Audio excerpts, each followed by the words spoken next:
too. It wasn't that color, and you don't even see it blinking on the thing. Except on the ocean, it seems to pulsate. This thing just stands still. I'm going to be amazed because look how slow this is going. Do you hear it? No sound whatsoever. You see the light off the... Oh yeah, it's hitting something. It's searching for something out there. Wow. Look at it. Look, it's holding, it's just stalled out there.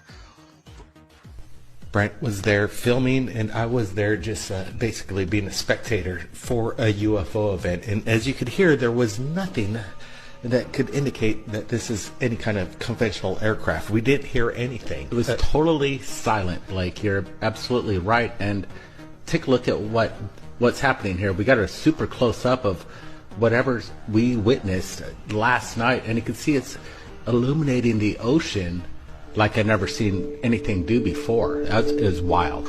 Look, it's holding, it's just stalled out there. Blake, do you see that? We're seeing flashes, pulses of light as it pulses off whatever this object is. And let me tell you, we didn't see any kind of object whatsoever. No propellers, no fuselage, nothing. Just a luminescent light.